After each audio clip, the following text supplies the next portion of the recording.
அனைவருக்கும் வணக்கம். இது போர் தொழில். தமிழ் திரையுலகின் உயரிய நட்சத்திரமாக இருக்கக்கூடிய அஜித் குமார் தனக்கு பிள்ளைகள் பிறந்தபோது அதை ஒரு வீடியோ ஆவணமாக காணொளியாக சேகரித்து பாதுகாத்து கொண்டார் என்ற செய்தி அந்த காலத்தில் பரபரப்பாக பேசப்பட்ட செய்தி. நம்ம நாட்டில் எது உயரிய விஷயம்னா ஒரு குழந்தை பேர் தான். அந்த குழந்தை பேரை ஒரு வீடியோ காணொளியாக பதிவு செய்து வைத்துக் கொள்வது என்பது அவர் அந்த குழந்தைகளின் மீது காட்டுகிற பேரன்பையும் அக்கறையும் வெளிப்படுத்துகிறது. சரி, நம்ம நாட்டில் பிறந்து வளர்ந்து எந்த தடயமும் இல்லாமல், ஏன் ஒரே ஒரு புகைப்படம் கூட எடுக்கப்படாமல் எத்தனையோ லட்சம் குழந்தைகள் இறந்து கொண்டிருக்கின்றன என்ற செய்தி உங்களுக்கு தெரியுமா? கும்பகோணம் பள்ளி தீ விபத்து கடந்த 2004 வருடம் ஜூலை 16 கும்பகோணம் காசிராமன் தெருவில் இருக்கிற கிருஷ்ணா நடுநிலைப்பள்ளி என்ற பள்ளியில் ஏற்பட்ட தீ விபத்தினால 94 குழந்தைகள் உடல் கருகி இறந்து போனாங்க. காலையில் படிக்க போன குழந்தைகள் திருப்பி வீட்டுக்கு வரப்ப கறிக்கட்டையாக திரும்பி வர காட்சி எவ்வளோ பெரிய மன பாதிப்பை அதனுடைய பெற்றோர்களுக்கு ஏற்படுத்தியிருக்குங்கிறத இன்னைக்கு நினச்சாலும் கூட நமது உடல் பதறுது. அந்த நேரத்தில் நான் நீதிமன்றத்தில் இருந்தேன். இந்த விபத்து பற்றிய செய்தி கேள்விப்பட்ட உடனே வழக்கறிஞர்கள் நாங்கள் எல்லாரும் ஓடி போய் அங்கே நின்று குழந்தைகளை எப்படியாவது காப்பாற்றி விட வேண்டும் என்று எல்லாரும் போராடி கொண்டிருந்தோம். பள்ளியோட சத்துணவு கூடத்தில் ஏற்பட்ட சிறிய தீப்பொறி அந்த பள்ளியில் வேயப்பட்டிருந்த கீற்று கொட்டகையின் மீது பட்டதனால அந்த கீற்று கொட்டகை முழுக்க எரிந்து அதனால் 94 குழந்தைகள் இறந்து போனார்கள் என்று முதல் கட்ட செய்திகள் தெரிய வந்தன. ஆனாலும் இந்த பள்ளி குழந்தைகள் இறந்ததற்கு மிக முக்கியமான காரணம் என்னன்னா, இந்த வணிகமயமாகிவிட்ட கல்வி சூழல் தான்.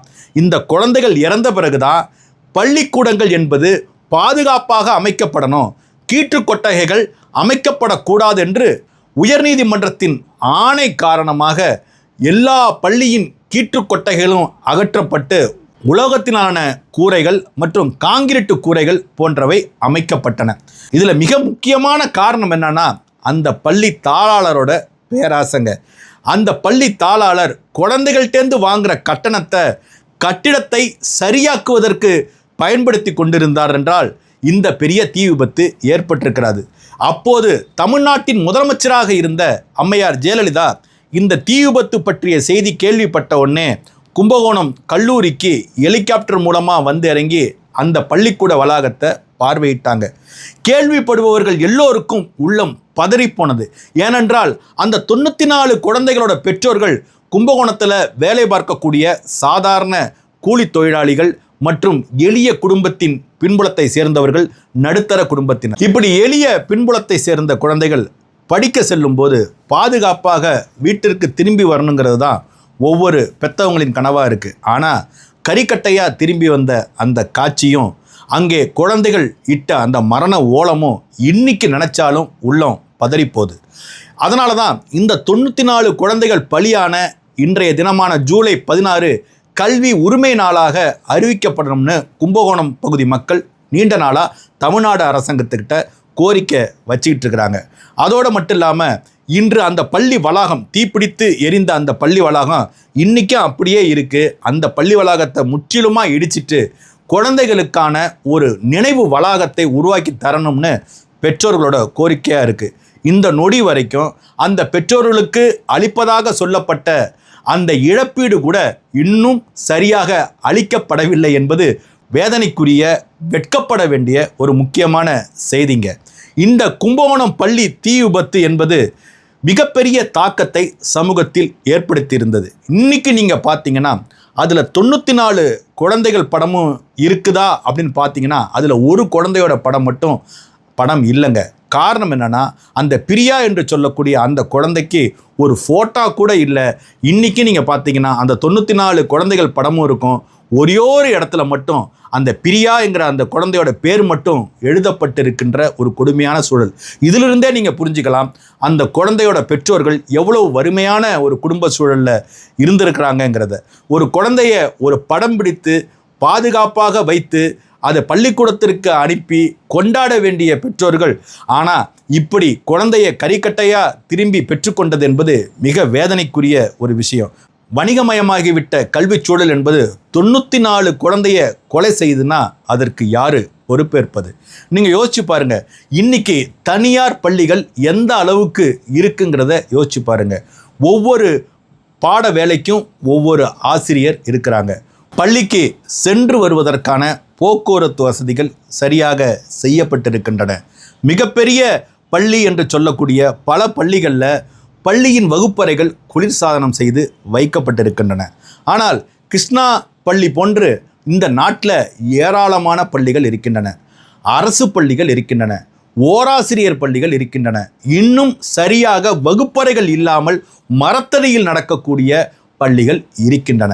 நமக்கு என்னன்னா, எல்லா குழந்தைகளுக்கும் சரிசமமான தரமான கல்வி அளிக்கப்படணுங்கிறது தான் இந்த கும்பகோணம் பள்ளி தீ விபத்து மூலமாக நாம் உணர்ந்து கொள்ள வேண்டிய முக்கியமான ஒரு செய்திங்க. இன்றைக்கும் கும்பகோணம் பள்ளி தீ விபத்து என்பது கும்பகோணம் பகுதி மக்களிடையே ஒரு ஆழ்ந்த குற்ற உணர்வை, வலியை, வேதனையை ஏற்படுத்துகிற ஒரு நிகழ்வாக மனசில் தேங்கி இருக்குங்க.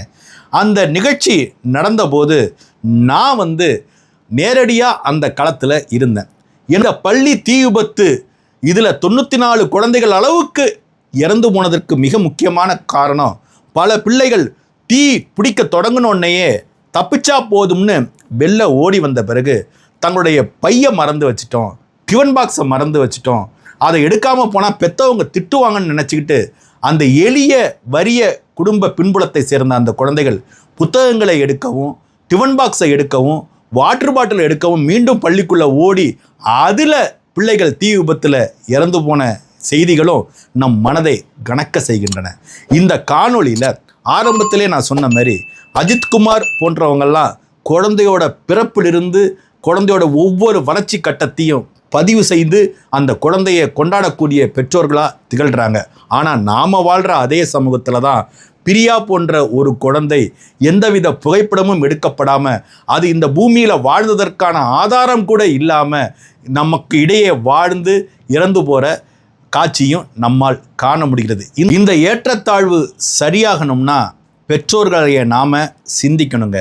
எல்லா குழந்தைகளுக்கும் சரிசமமான தரமான கல்வியை உறுதிப்படுத்தக்கூடிய அரசாங்கத்தை நாம் உருவாக்கணும். அந்த அரசாங்கம் சட்டத்தின் வாயிலாக எல்லா குழந்தைகளுக்கும் சரியான தரமான கல்வி கிடைக்கதான்னு கண்காணிக்கணும். கும்பகோணம் பள்ளி தீ விபத்து ஏற்பட்ட பிறகுதான் எல்லா பள்ளிகளின் கீற்று கொட்டகை அகற்றப்பட்டு உலோகத்திலான கொட்டகை மற்றும் காங்கிரீட் கொட்டகை போன்றவையெல்லாம் அமைக்கப்பட்டுச்சுங்க. இந்த கும்பகோணம் பள்ளி குழந்தைகள் 94 பேர் தங்களது உயிரை தியாகம் செய்து கீற்று கொட்டகையின் கீழே அல்லது இன்னும் தீப்பற்றக்கூடிய கொட்டகையின் கீழே படித்து கொண்டிருந்த குழந்தைகளை பாதுகாத்திருக்காங்க என்று தான் சொல்ல முடியும். 94 குழந்தைகளை இழந்து தவிக்கின்ற பெற்றோர்கள் கேட்கின்ற கோரிக்கை மிக மிக எளிமையானது. அந்த பள்ளி வளாகம் முற்றிலுமாக இடிக்கப்பட்டு அங்கே ஒரு வளாகம் அமைக்கப்படணும்னு அவங்க கேட்குறாங்க. அந்த நினைவு வளாகத்தில் குழந்தைகளுக்கான நூலகம் மற்றும் குழந்தைகள் விளையாடுவதற்கான பொருட்கள் என்று அமைக்கப்பட்டு இது போன்ற ஒரு நிகழ்ச்சி மீண்டும் நடைபெறக்கூடாதுங்கிற ஒரு உணர்ச்சியை அந்த வளாகத்தை சுற்றி பார்க்கக்கூடிய எல்லோருக்கும் ஏற்படுத்தணும்னு அந்த பெற்றவங்க நினைக்கிறாங்க. இத்தனை நாள் வரைக்கும் இழப்பீடை கூட சரியாக பெற முடியாமல் போராடி கொண்டிருக்கின்ற அந்த பெற்றோர்களுக்கு அரசாங்கம் உடனே தலையிட்டு அந்த பெற்றோர்கள் கேட்கக்கூடிய இந்த குறைந்தபட்ச கோரிக்கைகளை நிறைவேற்றி தரணுங்கிறது தான் நமது எதிர்பார்ப்பு. அனைவருக்கும் நன்றி.